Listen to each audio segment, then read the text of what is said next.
Spotty in the seat, chrome shining bass deep, moving heavy through the city like the rhythm in the street. Brake lights glow, gears click, tires roll steady. Got the low, got the flow, and the playlist ready. I shift, I ride, every line on time, hitting. What's up YouTube? Welcome to another video.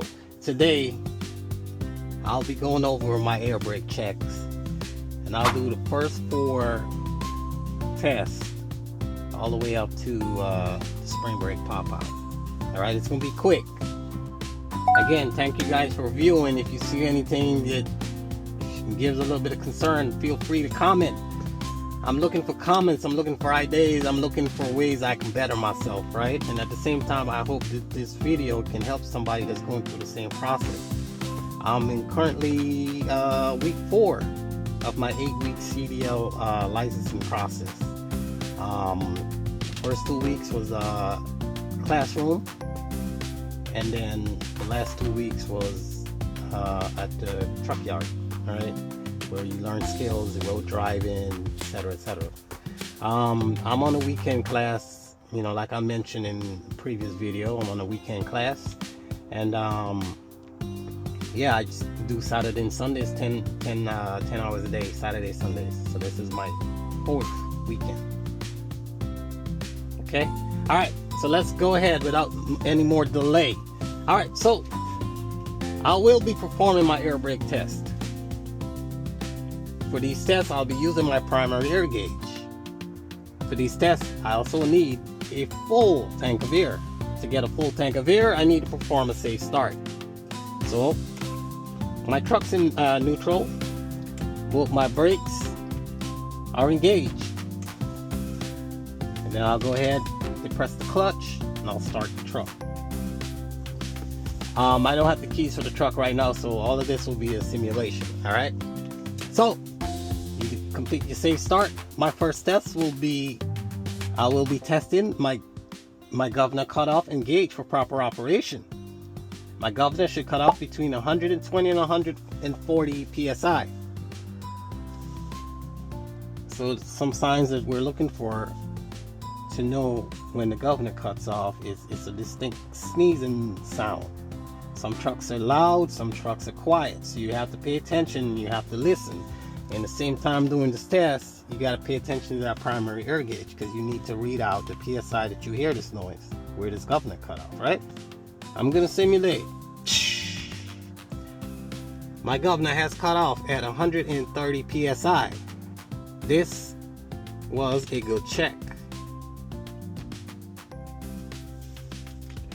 My next test will be my air leakage rate test. I should not lose more than 4 psi in 1 minute. To do this test, I need to secure my vehicle. This is when I will get out, grab my chalk, and I will go ahead and chalk the vehicle, and I'll come back in, right? And the procedure goes like this: key off, key on, parking brake release, trailer brake release, and then you'll step on the brake. Once you step on this brake, you'll say, I will now wait for my primary air gauge to stabilize before I begin this test. So now my primary air gauge is stabilized. My primary air gauge has stabilized at 120 psi. The test begins now. I'll start my timer for 1 minute. Remember, your feet still depressed on the brake firmly. Don't move, otherwise you'll get false reading. Now, let's say the timer ends and you lost 1 psi. I've lost only 1 psi in 1 minute. My primary air gauge reads 119 psi. This was a good test. Then you remove your foot from the brake and you put it back in the middle. My next test will be my low air warning devices. My low air warning devices should come on no lower than 55 psi. Now you'll fan the brakes. And you should get a buzzer and a flashing light or a light on your dash, right? This means that your air is running low.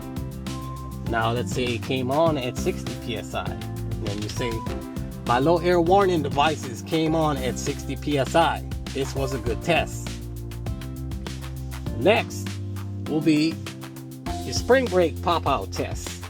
Now, both of these should pop out. So my next test is my spring brake pop-out test. My spring brake should pop out between 20 and 45 psi. Then you go ahead and you start penning the brakes again. In some cases, one will pop out and the other one will not pop out. So they won't pop out at the same time all the time, depends on how you fan the brakes. So if that happens, you do not read anything to the examiner until they both pop out. So you wait for that last one to pop, and that's the number that you read. So both my spring brake has popped out at 25 psi. This was a good test. Now, always remember, during these tests, you have to pay attention to these gauges. You cannot look to the left, look to the right, none of that. Do not get distracted.